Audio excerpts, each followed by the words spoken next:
नमस्कार दोस्तों, success vista classes channel पर मैं राघव दीक्षित आपका बहुत बहुत स्वागत करता हूं। अगर दोस्तों आप पहली बार चैनल पर विजिट कर रहे हैं तो प्लीज चैनल को अभी सब्सक्राइब कर लीजिए और साथ ही साथ बेल आइकन को भी प्रेस कर लीजिए, जिससे कि आगामी वीडियो के नोटिफिकेशन आप तक आसानी से पहुंचते रहें। दोस्तों, आरआरबी ग्रुप डी में आपसे पहला प्रश्न पूछा गया, यदि 40:35 समानुपात 35:x तो x का मान आपको ज्ञात करना था। दोस्तों, जब भी समानुपात का प्रश्न दिया हो तो याद रखिए आप ऐसे हल करेंगे 40:35 बराबर 35:x, क्रॉस मल्टीप्लाई करिए तो ये x बराबर हो जाएगा 35 × 35/40। 5 से कट करिए, 5 सत्ते 35, 5 अट्ठे 40। 35 का गुणा जब 7 से करेंगे तो आएगा 245/8। ये x की वैल्यू आएगी। चौथा ऑप्शन बिल्कुल करेक्ट हो जाएगा। उस समूह का चयन कीजिए जिसमें मौजूद संख्याओं के बीच वही संबंध है जो निम्नलिखित समूहों की संख्याओं के बीच दिया हुआ है। आपको दो समूह दिए हुए थे, आपको इन समूह की जो तीन संख्याएं इनमें आपस में रिलेशन फाइंड करना है। सेम रिलेशन आपको चार ऑप्शंस में दिए गए उसमें फाइंड करके बताना है कि किस ऑप्शन में सेम रिलेशन मिल रहा है। तो आप याद रखिए कैसे होगा। दोस्तों, बीच वाली संख्या है, इसका आप स्क्वायर रूट निकालेंगे तो क्या आएगा, 16 का स्क्वायर रूट 4, और इसको तीसरी संख्या से कर दीजिए मल्टीप्लाई, 4 गुणा 20 हो जाएगा 80। अर्थात दोस्तों आपको पहली वाली संख्या मिल गई। सेम यहां पे लगाइए, 36 का स्क्वायर रूट आएगा 6, और 6 का गुणा जब आप 24 से करेंगे तो आपको पहली संख्या 144 मिल जाएगी। इसी तरीके से आप जब ऑप्शंस में जाएंगे तो दूसरा ऑप्शन जो है ये देखिए, जो बीच वाली संख्या है 49 का स्क्वायर रूट 7 आएगा, और जब 27 को मल्टीप्लाई करेंगे 7 से तो आपको 189 मिलेगा। दूसरा ऑप्शन बिल्कुल करेक्ट हो जाएगा। दोस्तों, आपसे अगला प्रश्न पूछा गया, उस संख्या का चयन कीजिए जो निम्नलिखित श्रेणी में प्रश्नवाचक चिन्ह के स्थान पर आएगी। यहां आपको बताना था क्या आएगा। दोस्तों, अगर आप इस श्रृंखला को देखेंगे कैसे आगे बढ़ रही है, 17 में जब आप दोस्तों 13 ऐड करेंगे आपको 30 मिलेगा। 30 में दोस्तों 14 ऐड करेंगे आपको 44 मिलेगा। फिर 44 में 15 ऐड करेंगे तो 59, फिर 16 ऐड करेंगे 75। अब यहां पर दोस्तों 17 ऐड जब करेंगे तो ये हो जाएगा 92। अर्थात दोस्तों आप देख रहे हैं सीक्वेंस में 13 के बाद 14, 14 के बाद 15, 15 के बाद 16, 16 के बाद 17 ये नंबर्स ऐड हो रहे हैं, तो हमें अगला नंबर मिल जा रहा है। इस तरीके से पहला ऑप्शन बिल्कुल करेक्ट होगा 92। दोस्तों, द्विघात समीकरण से आपसे अगला प्रश्न पूछा गया, 6p² - 5p - 6 बराबर 0 के मूल ज्ञात करना है। दोस्तों, आप इसके मूल ज्ञात करने की जगह सीधा मूलों का गुणनफल ज्ञात कर लीजिए, अल्फा इंटू बीटा। मूलों का गुणनफल क्या होता है, c/a। c क्या है, -6 है, और a क्या है, +6 है, तो -1 आएगा मूलों का गुणनफल। अब आप इसमें देखिए मूलों का गुणनफल किसमें -1 आ रहा है। जब आप इन दोनों का गुणनफल करेंगे तो देखिए ये तो -4/9 हो जाएगा। इसका जब करेंगे तो 2 से 2 कैंसिल, 3 से 3 कैंसिल, तो -1 आ रहा है। इस तरीके से दूसरा ऑप्शन बिल्कुल करेक्ट हो जाएगा। दोस्तों, आपसे अगला प्रश्न पूछा गया, निम्नलिखित में से कौन सा युग्म सह अभाज्य नहीं है। तो दोस्तों संख्याओं से आपके ग्रुप डी में लगभग एक क्वेश्चन रहता ही रहता है। तो याद रखिए दोस्तों, सबसे पहले अभाज्य संख्याएं बताते हैं। अभाज्य संख्याएं वे संख्याएं होती हैं जो स्वयं से विभाजित होती हैं अथवा एक से विभाजित होती हैं। तो याद रखिए इसके अलावा वे किसी से भी विभाजित नहीं होती हैं। अगर दोस्तों बात करेंगे सहअभाज्य संख्याओं की, सहअभाज्य संख्याएं वे होती हैं जिनमें एक के अलावा कोई भी गुणनखंड कॉमन नहीं होता है। ऐसी संख्याओं को सहअभाज्य संख्याएं कहते हैं। जैसे आप देखेंगे 11 और 13 में इसमें कोई भी टर्म कॉमन नहीं है, अर्थात ये सहअभाज्य संख्याएं हैं। आप देखेंगे तीसरा ऑप्शन 17 और 23, इसमें भी एक भी टर्म कॉमन नहीं है, ये भी सहअभाज्य नहीं है। 15 और 17 इसमें भी कोई भी टर्म कॉमन नहीं है, तो ये भी सहअभाज्य हैं। लेकिन आप इसमें देखेंगे अगर आप दोस्तों 17 गुणा 1 और जब 34 के गुणनखंड करेंगे तो 17 गुणा 2, यहां देखिए 17 बिल्कुल कॉमन है ये दोनों में। तो अर्थात दोस्तों ये जो दूसरा ऑप्शन है ये सहअभाज्य संख्याएं नहीं होंगी। अब आइए दोस्तों देखते हैं अगला प्रश्न। अगला प्रश्न आपसे पूछा गया, द्विघात समीकरण x² - 5x + 7 बराबर 0 के मूलों की प्रकृति क्या होगी। दोस्तों, मूलों की प्रकृति निकालने के लिए आपको विविक्त कर निकालना होगा। d बराबर होता है b² - 4ac। यहाँ देखिए एक्स स्क्वायर का गुणांक a होता है, x का गुणांक b होता है और जो अचर पद होता है वो c होता है। इसमें आप वैल्यू रखिए, वैल्यू b की वैल्यू है -5, इसका स्क्वायर करेंगे 25 -4 इंटू a की वैल्यू है 1 और c की वैल्यू है 7। तो ये हो जाएगा 25 - 7 चौक 28, ये आया -3। अर्थात दोस्तों जो विविक्त कर की वैल्यू है ये लेस देन 0 आई है। जब भी दोस्तों विविक्त कर की वैल्यू लेस देन 0 होती है तो इसके मूल जो होते हैं वो वास्तविक नहीं होते हैं, अवास्तविक होते हैं। दोस्तों आपसे अगला प्रश्न पूछा गया, यदि D square plus 1/d square बराबर 18, जहां d is greater than 1/d दिया है, तो डी क्यू माइनस 1/dq का मान ज्ञात करना है। तो दोस्तों सबसे पहले याद रखिए डी क्यू माइनस 1/dq को हम कैसे लिख सकते हैं, ए क्यू माइनस बी क्यू के फॉर्मूले से लिख सकते हैं आप इसे, d माइनस 1/d ब्रैकेट में हो जाएगा D square plus 1/d square plus का 1 हो जाएगा। तो आपको d माइनस 1/d की वैल्यू निकाल लेना है, क्या हो जाएगी, आप d माइनस 1/d का अगर होल स्क्वायर करेंगे तो आपको मिलेगा d square plus 1/d square minus का 2। d square plus 1/d square की वैल्यू यहाँ 18 दी हुई है, तो रखेंगे क्या हो जाएगा 18 माइनस का 2 16 हो जाएगा। अर्थात दोस्तों d माइनस 1/d की वैल्यू क्या आएगी, स्क्वायर रूट लेने पे 4 आएगी। अब बस यही वैल्यू आपको यहाँ पे रखनी थी, तो क्या हो जाएगी 4 गुणा ब्रैकेट में है D square plus 1/d square 18 है, 18 में एक जोड़ेंगे तो 19 हो जाएगा। तो बस दोस्तों इजीली निकाल लेंगे 19 चौक 76, ये आपको वैल्यू मिल गई डी क्यू माइनस 1/dq की। तो तीसरा ऑप्शन बिल्कुल करेक्ट हो गया 76। दोस्तों आपसे अगला प्रश्न पूछा गया, उस विकल्प का चयन करें जिसका पांचवी संख्या से वही संबंध है जो दूसरी संख्या का पहली संख्या से और चौथी संख्या का तीसरी संख्या से संबंध है। आइए दोस्तों इसको सॉल्व करते हैं। सबसे पहले आप पहला अनुपात उठाइए, 64 का वर्गमूल लेंगे तो 8 आएगा, 81 का वर्गमूल होगा 9, 121 का वर्गमूल 11 और 144 का वर्गमूल 12। ऐसे ही यहाँ 169 का वर्गमूल 13 हो जाएगा। ये अनुपात इस तरीके से दिया है, जब 8 का स्क्वायर करेंगे 64 आएगा, तो 8 में प्लस 1 करके जो 9 का स्क्वायर किया गया 81। ऐसे यहाँ देखिए 11 का स्क्वायर है, 11 में प्लस 1 करके 12 का स्क्वायर है, तो यहाँ 13 का स्क्वायर दिया है, 13 में प्लस 1 करेंगे तो 14 का स्क्वायर यहाँ पर प्रश्नवाचक चिन्ह की जगह आना चाहिए था 196। इस तरीके से चौथा ऑप्शन बिल्कुल करेक्ट होगा। दोस्तों आरआरबी ग्रुप डी में आपसे मेंसुरेशन से प्रश्न पूछा गया, 10 सेंटीमीटर व्यास वाले एक बेलन का संपूर्ण पृष्ठीय क्षेत्रफल 330 वर्ग सेंटीमीटर है। बेलन की ऊंचाई आपको ज्ञात करनी थी। तो दोस्तों सबसे पहले अगर आपको संपूर्ण पृष्ठीय क्षेत्रफल नहीं पता है क्या होता है तो याद रखिए ये बेलन है। तो बेलन का जो वक्र पृष्ठ होता है वो क्या होता है 2πr/h प्लस नीचे का दोस्तों जो सर्कुलर एरिया है ये हो जाएगा πr², ऊपर का जो सर्कुलर एरिया है ये भी हो जाएगा πr² बराबर 330 दिया हुआ है। ये क्या हो गया दोस्तों 2πrh प्लस 2πr² बराबर 330। अब आप 2πr अगर कॉमन लेंगे तो आपको मिलेगा h प्लस r बराबर 330। आपने फॉर्मूले में इसे लिखा देखा होगा 2πr into H plus are, ये ऐसे करके आता है। तो अब आप दोस्तों सबकी वैल्यू रखिए, यहाँ व्यास 10 सेंटीमीटर हो तो रेडियस 5 सेंटीमीटर हो जाएगी। वैल्यू रखिए 2 गुणा पाई की वैल्यू 22/7 गुणा 5 हो जाएगा। हाइट निकालनी है, रेडियस 5 दी है बराबर 330 हो जाएगा। तो h प्लस 5 बराबर आपको मिल जाएगा 330 गुणा 7/2 गुणा 22 गुणा 5। तो ये हो जाएगा दोस्तों 11 3 33 हो जाएगा, 11 दूनी 22। ये आएगा दोस्तों 30 गुणा 7/5 दूनी 10 गुणा 2। तो 0 से 0 कैंसिल हो गया, ये हो गया 21/2। तो h बराबर हो जाएगा h बराबर 5.5 सेंटीमीटर। ये आपको हाइट मिल गई बेलन की। पहला ऑप्शन बिल्कुल करेक्ट है।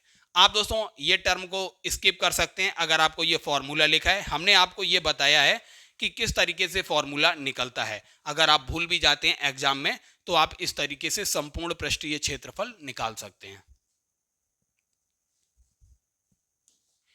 दोस्तों आपसे अगला प्रश्न डिस्काउंट से पूछा गया, एक निश्चित बिल पर 32% की एकल छूट देने के बाद विक्रय मूल्य जो है और 20% की प्रत्येक 2 क्रमिक छूट देने के बाद जो विक्रय मूल्य है, इसका अंतर जो है 25 रुपए है। तो बिल की वास्तविक राशि ज्ञात करनी थी। माना दोस्तों जो वास्तविक राशि है वो क्या है, वास्तविक राशि x रुपए हमने मान ली, x रुपए।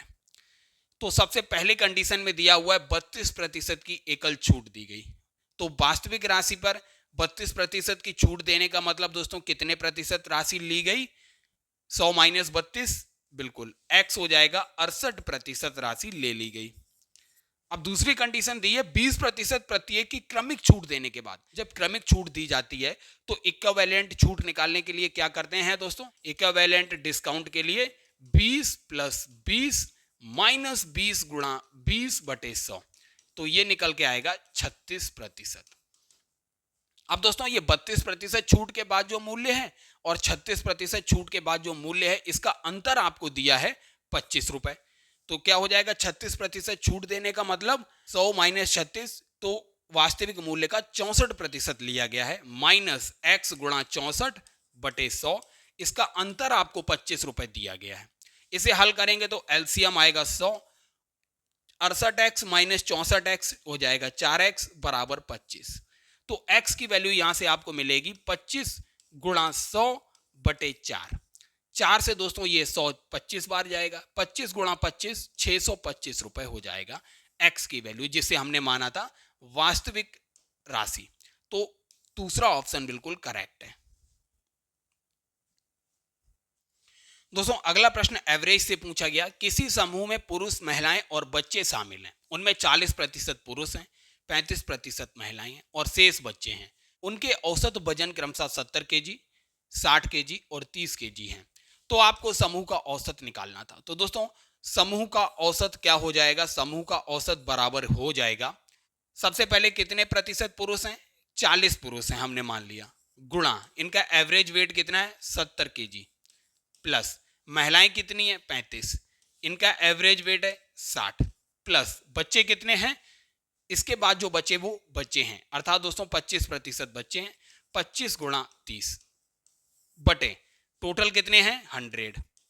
इसे हल करेंगे तो आपको क्या मिलेगा, 7 चौक 2800 प्लस 35 गुणा 60 हो जाएगा 2100 प्लस 750 बटे 100, ये आएगा दोस्तों 5650/100। इसे हल करेंगे तो क्या मिलेगा 56.5 केजी, ये सभी का औसत वजन आएगा। पहला ऑप्शन बिल्कुल करेक्ट है। अगला प्रश्न दोस्तों पूछा गया, दो संख्याओं का योग 32 है और उनमें से एक संख्या दूसरी संख्या से 18 अधिक है। दोनों में से बड़ी संख्या आपको ज्ञात करनी है। सबसे पहले दोस्तों क्या दिया हुआ है, संख्याओं का योग जो है वो 32 है और फिर इसके बाद इनका अंतर भी दिया गया है 18। आप दोनों को ऐड करेंगे तो क्या होगा, 2x बराबर हो जाएगा 50। तो यहां से पहली संख्या निकल आई 25। जब पहली 25 निकल आई तो दूसरी इजीली आप निकाल लेंगे, y बराबर 32 माइनस 25 7। अर्थात दोस्तों पूछा गया बड़ी संख्या, तो पहली बड़ी संख्या है 25, पहला ही ऑप्शन करेक्ट है। अगला क्वेश्चन आपसे दोस्तों पूछा गया, सरल करना था आपको, बहुत आसान सा प्रश्न था। 8 स्क्वायर गुणा 3 का क्यूब अपॉन √64 गुणा √81। ये क्या हो जाएगा दोस्तों, ऊपर हो जाएगा 64 गुणा ये हो जाएगा 27, नीचे हो जाएगा अंडर से बाहर तो 8 गुणा 81 अंडर से बाहर तो 9, 9 3 27, 8 8 64, तो 8 3 24 जो है इसका करेक्ट आंसर होगा। पहला ऑप्शन बिल्कुल करेक्ट होगा। P और Q की आयु का योग Q और R की आयु के योग से 15 वर्ष अधिक है। R की आयु P से कितने वर्ष कम है। अगर दोस्तों आप देखेंगे दिया क्या गया है, P प्लस Q की आयु का योग जो है Q प्लस R की आयु से कितना अधिक है, 15 वर्ष अधिक है। मतलब P और Q की आयु का योग और Q और R की आयु के योग का अंतर जो था 15 दिया हुआ था। अगर आप इसे सॉल्व करेंगे P plus Q minus R हो जाएगा बराबर 15 वर्ष। Q से Q कैंसिल हो गया, P माइनस R बराबर 15। अर्थात दोस्तों जो P है R से 15 वर्ष अधिक है, इसका मतलब R P से 15 वर्ष कम होगा। यही पूछा गया था, R की आयु P से कितने वर्ष कम होगी? 15 वर्ष कम होगी। दूसरा ऑप्शन बिल्कुल करेक्ट हो गया। दोस्तों आपसे ये इजी सा क्वेश्चन पूछा गया, यदि x square plus 2x plus 9 बराबर x माइनस 2 गुणा x माइनस 3 है तो परिणामी समीकरण है। दोस्तों आपको इसे सॉल्व करने की जरूरत नहीं है, फिर भी हम आपको सॉल्व कराएंगे। सबसे पहले आप देख लीजिए, इन दोनों x का मल्टीप्लाई होगा तो इधर एक्स स्क्वायर वाला टर्म बन जाएगा, जो इस एक्स स्क्वायर से कैंसिल हो जाएगा। इसका मतलब ये समीकरण द्विघात नहीं बचेगा। तो पहला ही ऑप्शन देखिए, द्विघात समीकरण नहीं है। दूसरा समीकरण था एक घन समीकरण है, घन समीकरण तो होगा ही नहीं, क्योंकि x की पावर 3 कहीं से नहीं होगी। एक घन तो होगा ही नहीं। यहां तीसरा ऑप्शन है एक घन बहुपद है, तो घन तो है ही नहीं। एक द्विघात समीकरण दोस्तों पहले से ही खत्म हो गया, यहां एक्स स्क्वायर था, ये एक्स स्क्वायर कैंसिल हो जाएगा, तो द्विघात नहीं बचेगा। आप डायरेक्टली इसे पहला ही ऑप्शन टिक करके आगे बढ़ सकते हैं, एक द्विघात समीकरण नहीं है। लेकिन अब इसे हम सॉल्व कर लेते हैं। थोड़ा देखिए, ये इस साइड दिया हुआ है, left hand side x square plus 2x plus 9 बराबर ये हो जाएगा x square minus 3x minus का 2x प्लस का 6। एक्स स्क्वायर से एक्स स्क्वायर कैंसिल, तो ये इधर हो गया 2x प्लस 9, इधर हो गया माइनस का 5x प्लस 6। माइनस 5x इधर आएगा तो 5x और 2x 7x हो जाएगा, 6 इधर आएगा तो प्लस का 3 बचेगा बराबर 0। दोस्तों देखिए ये समीकरण बना 7x प्लस 3 बराबर 0। ना ये द्विघात समीकरण है, ना ही घन समीकरण है, तो इसे आप इतनी आसानी से हल कर सकते थे। अगला प्रश्न दोस्तों आपसे ग्रुप डी में पूछा गया, यदि एक समबहुभुज के प्रत्येक अंतःकोण का माप 135 डिग्री है तो उस बहुभुज में भुजाओं की संख्या ज्ञात करना था आपको। दोस्तों एक चीज याद रखिए, जो अंतःकोण होता है, अंतःकोण की माप बराबर क्या होता है? भुजाओं की संख्या n है माइनस 2 गुणा 180 बटे भुजाओं की संख्या n। आपको n की वैल्यू निकालनी थी, भुजाओं की संख्या। आपको अंतःकोण की माप दी हुई है 135 डिग्री है, भुजाओं की संख्या निकालनी है, तो n माइनस 2 गुणा 180 बटे n। n को इधर मल्टीप्लाई करेंगे तो 135 n बराबर हो जाएगा। अब 180 को अंदर मल्टीप्लाई करेंगे, 180 n माइनस 360। 360 को इधर ले जाएंगे और 135 n को उधर ले जाएंगे, तो 180 n माइनस 135 n, इसको माइनस करेंगे तो ये आएगा 45 n बराबर 360। यहां से दोस्तों आपको n की वैल्यू मिल जाएगी 360 बटे 45। 45 से 360 जो है दोस्तों 8 बार कट हो जाएगा। इस तरीके से भुजाओं की संख्या टोटल क्या मिली आपको? 8 भुजाएं होंगी। तीसरा ऑप्शन बिल्कुल करेक्ट है। दोस्तों पावर के कॉन्सेप्ट से ये बेसिक सा क्वेश्चन आरआरबी ग्रुप डी में पूछा गया। निम्नलिखित का मान ज्ञात कीजिए, 5 की पावर 3 गुणा 5 की पावर 4 गुणा 5 की पावर 2। तो याद रखिए जब भी दोस्तों ये आधार समान होता है तो घातें जो होती हैं गुणा में जुड़ जाती हैं। तो यहाँ देखिए आधार 5 है तीनों का, तो 5 की पावर क्या हो जाएगा? 3 प्लस 4 7 प्लस 2 9 हो जाएगा, तो 5 की पावर 9, अर्थात पहला ही ऑप्शन बिल्कुल करेक्ट हो जाएगा। अगला प्रश्न दोस्तों आपसे पूछा गया, यदि तीन संख्याओं का अनुपात 5:6:8 है और उनके वर्गों का योग 1250 है तो उन संख्याओं का गुणनफल आपको ज्ञात करना है। दोस्तों जो अनुपात दिया है इससे हमने मान लिया संख्याएं हैं 5x 6x और 8x। वर्ग का योग जो है 1250 है, तो वर्ग कर दीजिए 25x square plus 36x square plus का 64x स्क्वायर बराबर है 1250। ये हो जाएगा 125x स्क्वायर बराबर 1250, तो 125 से 1250 10 बार जाएगा, x स्क्वायर की वैल्यू 10 आ गई, तो x की वैल्यू यहां से अंडर रूट 10 हो गई। अब दोस्तों क्या दिया गया है? तो उन संख्याओं का गुणनफल ज्ञात करना है, अर्थात इनका गुणनफल ज्ञात कर लीजिए। 5x गुणा 6x गुणा 8x, तो ये हो जाएगा 8 पंजे 40 और 40 छक्का हो जाएगा 240 x स्क्वायर गुणा x। 240 गुणा x स्क्वायर की वैल्यू दोस्तों आपके पास है यहां पर 10 है, तो 10 रख दीजिए और x की वैल्यू यहां से अंडर रूट 10 हो जाएगी, अंडर रूट 10।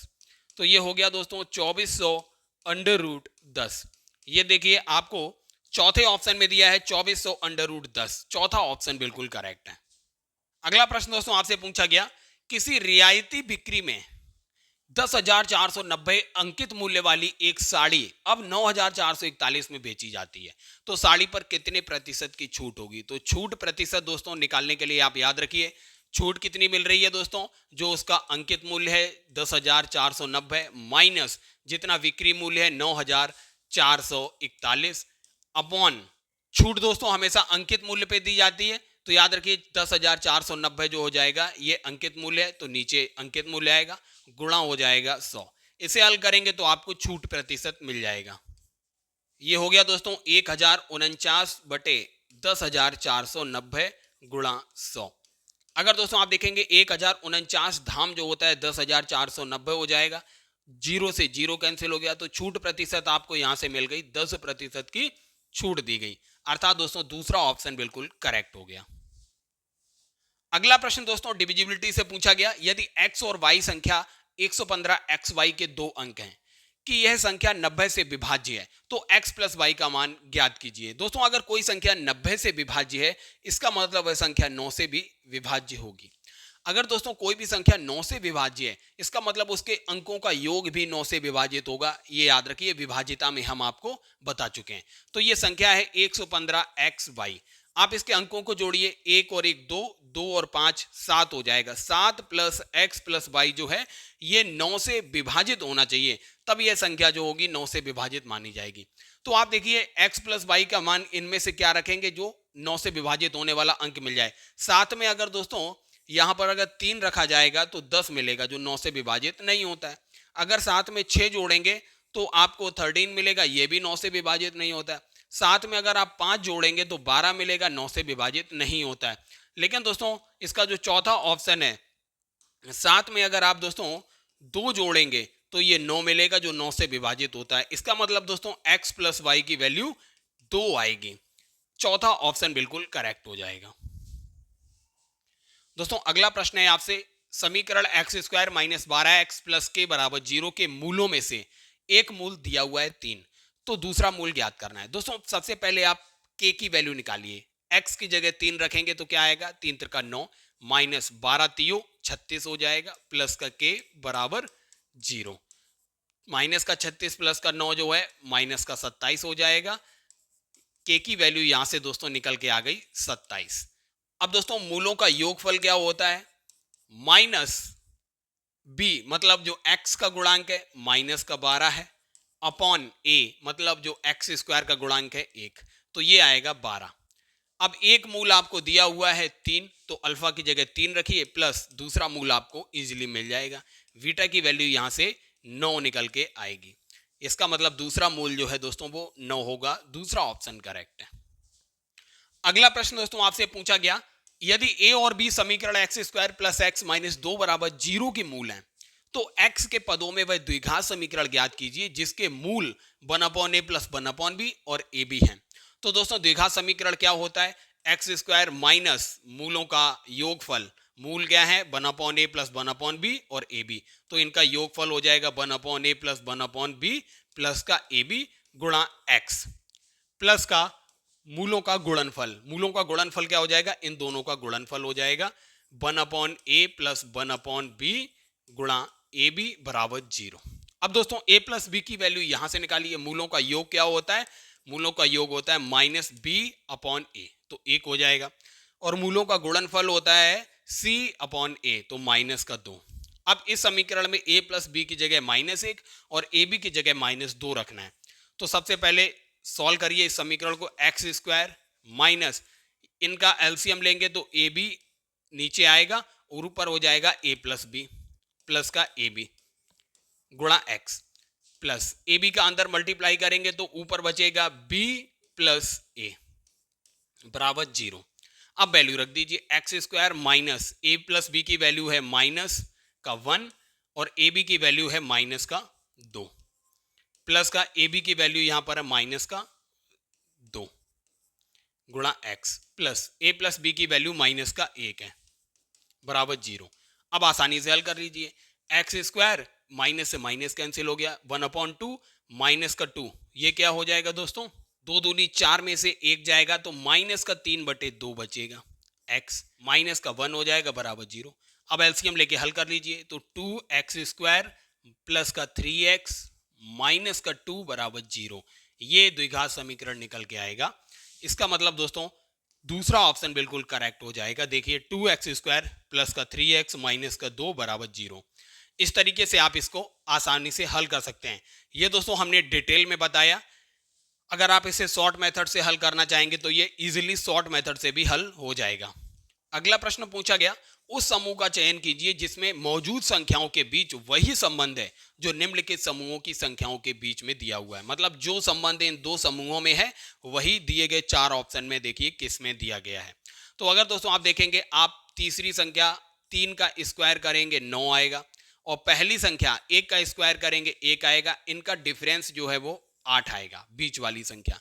ये केस यहां भी देखिए, 5 का स्क्वायर करेंगे तो 25 आएगा, 2 का स्क्वायर करेंगे तो 4 आएगा, दोनों का अंतर जो है 21 आएगा, बीच वाली संख्या। पहले ही ऑप्शन देखिए, 7 का स्क्वायर करेंगे 49 माइनस 4 का स्क्वायर करेंगे 16, जब इनका अंतर निकालेंगे तो आएगा 33। इसका मतलब पहला ही ऑप्शन बिल्कुल करेक्ट था। अगला प्रश्न दोस्तों आपसे पूछा गया, श्रृंखला से उस संख्या का चयन कीजिए जो निम्नलिखित श्रेणी में प्रश्नवाचक चिन्ह के स्थान पर आएगी। पहले देखिए 5 का 2 गुना करेंगे 10 आएगा, उसमें आपको 3 जोड़ना है। फिर दूसरी कंडीशन में 13 का 2 गुना करेंगे और इसमें से आपको माइनस का 3 करना है। सेम आगे यही प्रोसेस लगाइए, 23 का 2 गुना कीजिए और इसमें प्लस का 3 कर दिए, 46 प्लस 3 49 हो जाएगा। अब यहां पर 49 का 2 गुना करके माइनस का 3 करना था। 49 दूनी 98 में से 3 जाएंगे तो प्रश्नवाचक चिन्ह की जगह 95 आना था, 95। दूसरा ऑप्शन बिल्कुल करेक्ट हो जाएगा। दोस्तों अगला प्रश्न आपसे पूछा गया, सह अभाज्य संख्याओं के किसी भी समूह का महत्तम समापवर्तक हमेशा क्या होता है। सह अभाज्य संख्याएं दोस्तों वे होती हैं जो आपस में एक दूसरे के लिए अभाज्य होती हैं, मतलब वे एक दूसरे से विभाजित नहीं होती हैं। जैसे 3,5, देखिए 3 5 को विभाजित नहीं करता है, इसका मतलब ये सह अभाज्य संख्याएं हैं। ऐसे ही आप देखेंगे 13,15 सह अभाज्य संख्याएं हैं। 13 15 को डिवाइड नहीं करेगी, 15 13 को नहीं करेगी। तो ऐसी संख्याएं सहअभाज्य होती हैं और इनका जो HCF होता है, हाईएस्ट कॉमन फैक्टर, हमेशा 1 होता है, याद रखिए। पहला ही ऑप्शन बिल्कुल करेक्ट होगा। दोस्तों आपसे दशमलव से संबंधित ये basic question RRB group D में पूछा गया, 0.0486 डिवाइड बाई 0.002। आप दोस्तों देखेंगे दशमलव के बाद यहाँ 4 अंक हैं, यहाँ पर 3 अंक हैं, तो यहाँ भी 4 कर लीजिए। अगर आप दशमलव से दशमलव हटाएंगे तो क्या हो जाएगा, 486/20 हो जाएगा। आप इसे हल करेंगे 24.3, आपको आंसर मिल जाएगा। पहला ही ऑप्शन करेक्ट है। अगला प्रश्न दोस्तों फिर श्रृंखला से आपसे पूछा गया, उस संख्या का चयन कीजिए जो निम्नलिखित श्रेणी में प्रश्नवाचक चिन्ह के स्थान पर आएगी। अगर दोस्तों आप देखेंगे ये श्रृंखला कैसे आगे बढ़ रही है, आइए 0 में सबसे पहले प्लस का 2 करिए तो 2 आ गया। 2 में आप प्लस का 4 करेंगे तो 6 आएगा। 6 में आप प्लस का 6 करेंगे तो 12 आएगा। 12 में प्लस का 8 करेंगे तो 20 आएगा। अब यहाँ 20 में अगर आप प्लस का 10 करेंगे तो 30 आना चाहिए। मतलब आप देखिए 2 के गैप से लगातार संख्याएं बढ़ रही हैं। यहाँ देखिए 2 ऐड किया, फिर 4 ऐड किया, 4 के बाद 6 ऐड किया, 6 के बाद 8 किया, 8 के बाद 10। तो इस तरीके से प्रश्नवाचक चिन्ह की जगह 30 आएगा। पहला ऑप्शन बिल्कुल करेक्ट होगा। दोस्तों वह छोटी से छोटी संख्या ज्ञात कीजिए जिससे 6300 को गुणा करने पर प्राप्त संख्या पूर्ण वर्ग हो जाएगी। दोस्तों आप 6300 को अगर उठाएंगे तो सबसे पहले पूर्ण वर्ग इसमें क्या है, 100 है। गुणा कीजिए, 63 का गुणनखंड करेंगे आप तो 7 गुणा 9 हो जाएगा। तो यहां देखिए 9 और 100 जो है पूर्ण वर्ग पहले से ही है, तो आपको केवल 7 को पूर्ण वर्ग बनाना है। तो 7 का गुणा कर दीजिए आप, तो आपको पूरी संख्याएं पूर्ण वर्ग हो जाएंगी। 100 भी दोस्तों पूर्ण वर्ग है, 9 भी पूर्ण वर्ग है, 7 भी पूर्ण वर्ग है। तो सबसे छोटी संख्या दोस्तों जो होगी वो 7 होगी, जिससे आपको मल्टीप्लाई करना पड़ेगा। तीसरा ऑप्शन बिल्कुल करेक्ट है। दोस्तों अगला प्रश्न आपसे एवरेज से पूछा गया, एक कक्षा के 30 विद्यार्थियों ने एक परीक्षा में भाग लिया। 12 विद्यार्थियों को प्राप्त अंकों का औसत 80 है और शेष विद्यार्थियों के प्राप्त अंकों का औसत 75 है। तो कक्षा के प्राप्त अंक का औसत आपको निकालना था। पूरी क्लास का एवरेज दोस्तों क्या हो जाएगा, सबसे पहले दिया हुआ है N1 विद्यार्थियों का औसत जो है दोस्तों A1 है, और N2 जो बाकी के बचे हुए 18 हैं वो N2 है। N2 विद्यार्थियों का औसत जो है A2 है। तो पूरी क्लास का औसत हो जाता है n1 गुणा a1 प्लस n2 गुणा a2 upon n1 plus n2। बस वैल्यू रखिए, 12 विद्यार्थियों का औसत 80 है, तो 12 गुणा 80 हो जाएगा, प्लस 18 विद्यार्थियों का औसत 75 है, तो 18 गुणा 75 हो जाएगा। अपॉन में टोटल विद्यार्थी कितने हैं, 30 हैं, तो अपॉन में 30 हो जाएगा। ये हो जाएगा 12 × 8 = 96, 960 प्लस 18 गुणा 75 हो जाएगा 1350 अपॉन 30। इनको ऐड करेंगे तो आपको मिलेगा 2310/30। जीरो से जीरो कैंसिल आउट हो गया, 3 सत्ते 21, 3 सत्ते 21, तो 77 जो है दोस्तों पूरी क्लास का औसत आएगा। पहला ऑप्शन ही बिल्कुल करेक्ट हो जाएगा।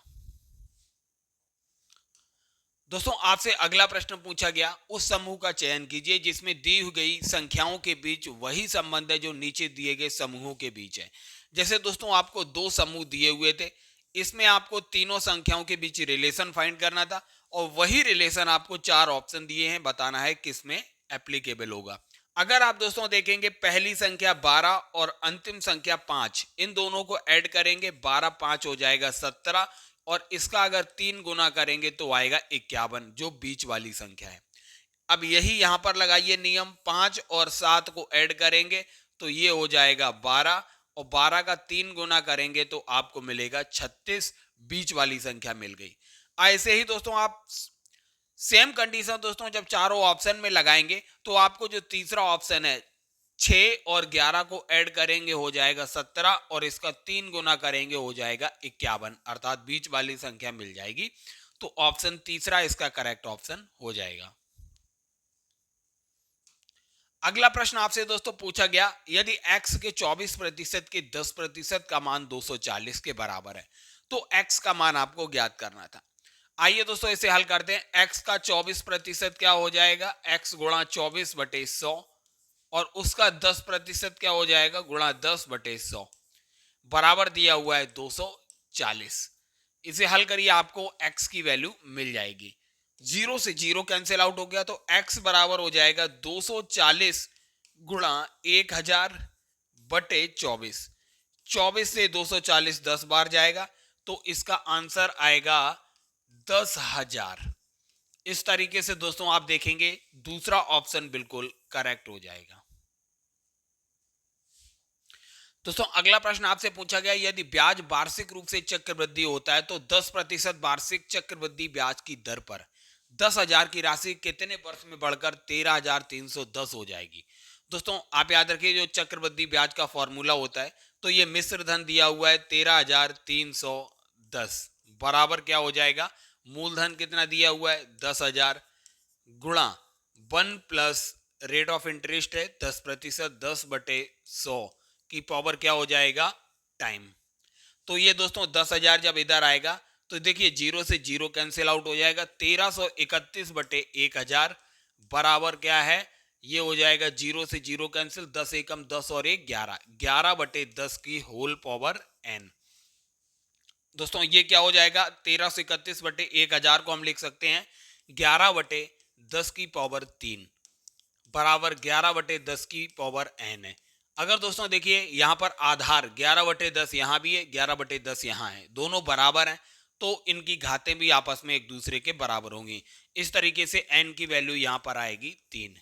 n क्या था, समय था, तो 3 वर्ष में ये धन जो है 13,310 रुपए हो जाएगा। दोस्तों अगला प्रश्न आपसे पूछा गया, दो पूरक कोणों में से बड़े कोण का माप छोटे कोण के माप के 3 गुने से 6 डिग्री कम है, तो बड़े कोण का माप क्या होगा। हमने दोस्तों मान लिया पहला कोण है x, तो दूसरा कोण हो गया 90 - x, चूंकि दिए गए कोण पूरक कोण है।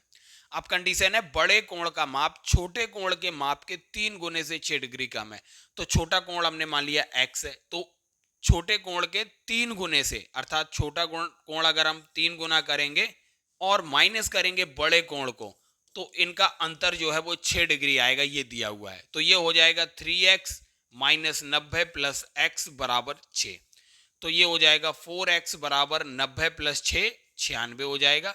x की वैल्यू यहां से 24 निकल के आई, मतलब छोटा कोण जो है वो 24 है, तो बड़ा कोण क्या हो जाएगा, चूंकि दिए गए कोण पूरक हैं तो 90 माइनस 24 66 डिग्री हो जाएगा बड़ा कोण। अर्थात दोस्तों तीसरा ऑप्शन बिल्कुल करेक्ट है।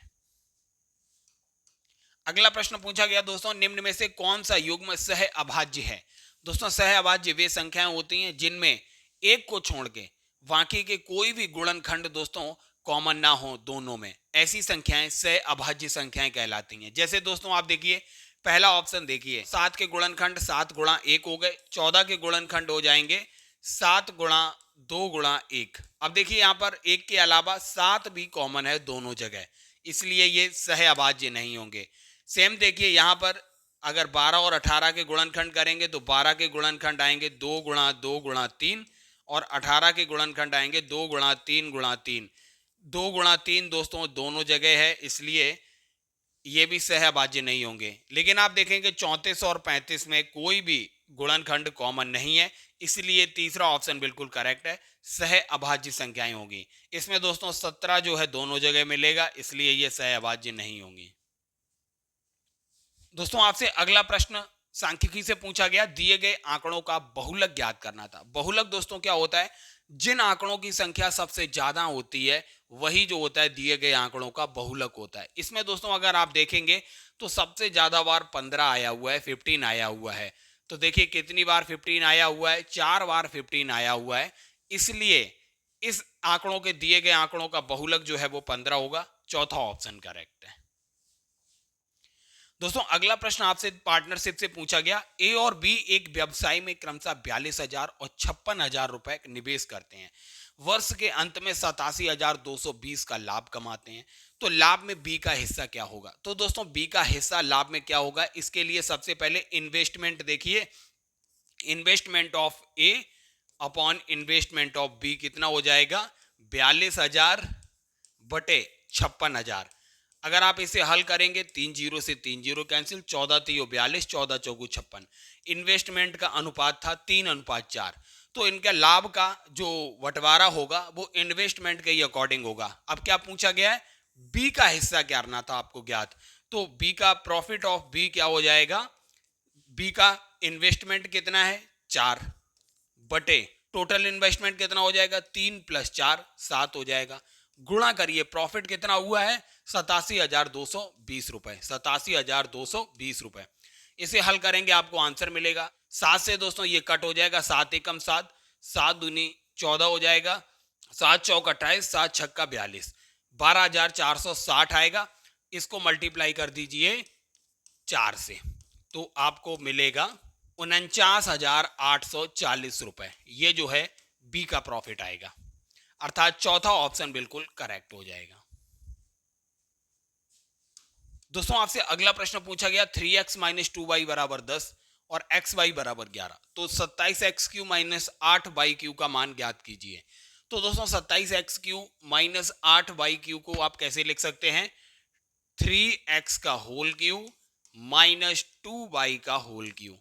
a³ - b³ के फॉर्मूले से ओपन करेंगे, ये आएगा 3x - 2y, ब्रैकेट में हो जाएगा 3x का होल स्क्वायर प्लस 2y का होल स्क्वायर प्लस का 6xy हो जाएगा।